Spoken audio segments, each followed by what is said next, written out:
Hello and welcome to Opera Guide. I'm Val, and this is the Week in Opera. It's Sunday, the 9th of August, 2026. Two stories this week, and they point in opposite directions.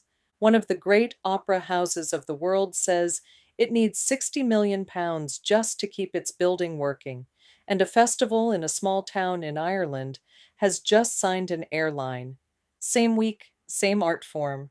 Let's take them in that order. The Royal Ballet and Opera, which most of us still think of as Covent Garden, is in trouble with its building.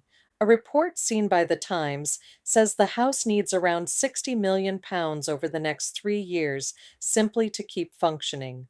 Over the next decade, that figure could reach 200 million, at least 20 million a year, and the reason given is obsolete infrastructure. Not new productions, not artists, the stage machinery, the systems, the fabric of the place, and the warning attached to it is blunt. Without that investment, there's a risk of equipment failures and canceled performances. The company's own line is that it's currently in a good position, but operating in a challenging environment, and that it needs to become more efficient to stay financially sustainable in the long term. Now, that doesn't arrive from nowhere. In June, the House announced 64 job cuts. That's around 5% of a workforce of just over 1,100. It's still repaying a COVID era loan at roughly 1.6 million a year. And it has been losing artists to visa rules since Brexit, which is a quieter problem but a real one. Zoom out, and it isn't only London. Welsh National Opera and Glyndebourne have both had Arts Council England funding reduced. English National Opera went through a funding crisis that cost it orchestra and chorus positions, its music director, and eventually its home. And if you were here last week, you'll remember what I said about the Met. 17 productions, the fewest in 60 years, with three familiar titles carrying nearly 40% of the performances. So that's the Met programming defensively, and Covent Garden saying the roof needs work. Those aren't two stories. That's one story, and I suspect we're going to be following it all season. I should say, since we're talking about Covent Garden, that I'll be reviewing a good deal of what happens there this year. The new Parsifal, which opens on the 1st of October. That's the first Parsifal at Covent Garden since 2013. And I've got a piece coming about Wagner before it opens, because there are things worth saying before you sit down to that one. Then Il Trittico and Les Boreades, when General Sale opens in October. So if you want to know what any of that is actually like from a seat rather than from a press release, this is the place. And someone asked me for something recently that I'm going to start doing. From now on, along with the review, I'll tell you where I sat, what the ticket cost, and what the theater itself is like. And I'll show you the view, because the view from row C is not the view from the gods, and the price difference is not always what you'd expect. Here's the thing I keep coming back to, though. None of this is about whether people want to see opera. Houses are selling tickets. The Met's popular titles are popular. Wexford sells out. It's about the cost of maintaining enormous, complicated, century old buildings full of machinery and paying the hundreds of people it takes to run them in a funding environment that has tightened everywhere at once. That's a much less interesting headline than opera is dying. It also happens to be what's actually going on. And it's worth saying what £60 million actually buys, because it isn't glamour. It's stage lifts that work, ventilation, electrics, the unseen machinery that lets a curtain go up 6 nights a week without anybody getting hurt. Nobody puts that on a poster. Everybody notices when it fails, right? The other direction. Wexford Festival Opera has announced a partnership with British Airways.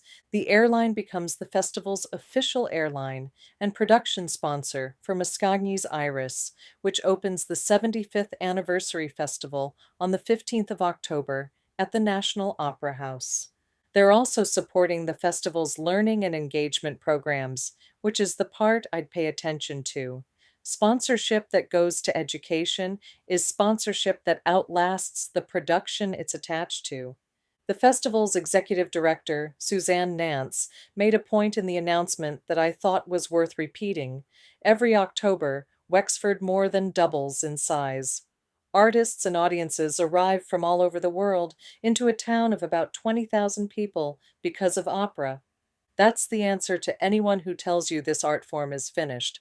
And it's worth knowing how unusual Wexford's model is. There's no permanent company, no resident orchestra sitting there all year.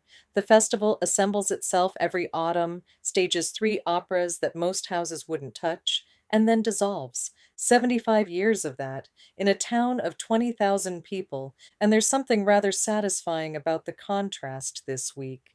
The largest houses are counting the cost of their buildings. A small Irish festival with no permanent company and a 75-year habit of staging operas nobody else will touch has just persuaded an international airline to back it. Scale isn't the same thing as health. Some sad news now. The conductor Bruno Campanella has died at the age of 83. He spent much of his career in the bel canto repertoire, the Rossini, Donizetti, and Bellini operas that ask for a particular kind of conducting. Flexible, attentive to singers, willing to breathe with a voice rather than drive it.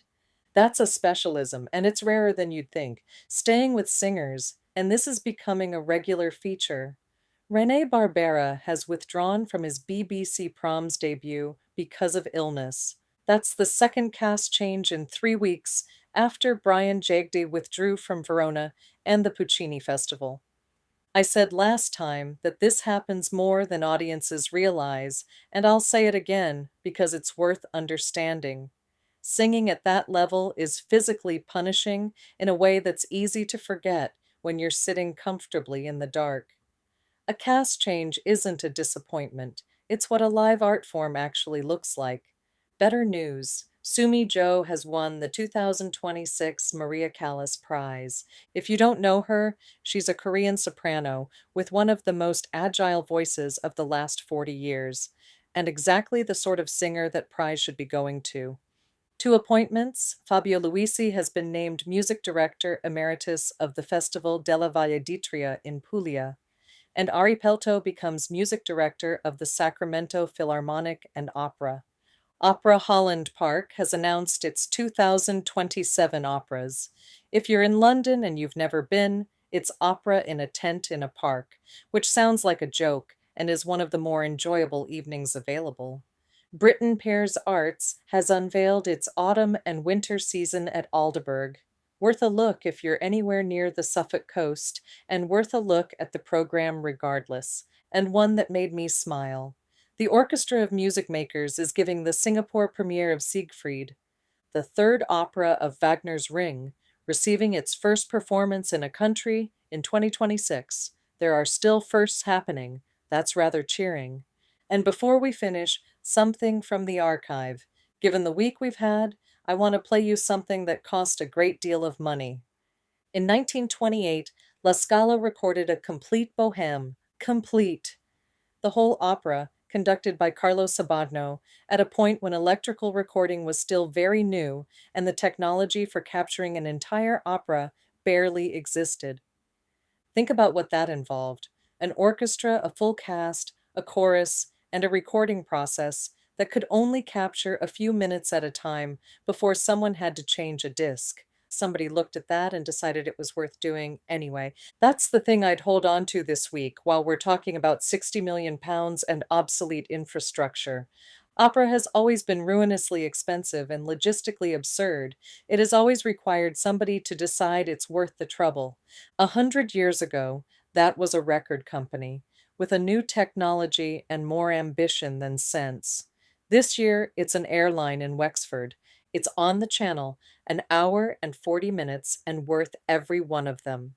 Looking ahead, Vienna and the Staatsoper reopen next month.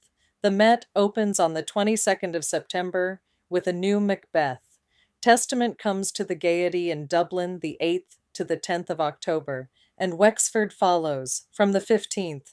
I'll be at a good deal of that, and I'll be here every week either way. That's the Week in Opera. If you're new here, this is a weekly companion to the art form. What's on, what's been announced, and why any of it matters. No assumed knowledge, ever. Opera is global, alive, and always worth listening to closely.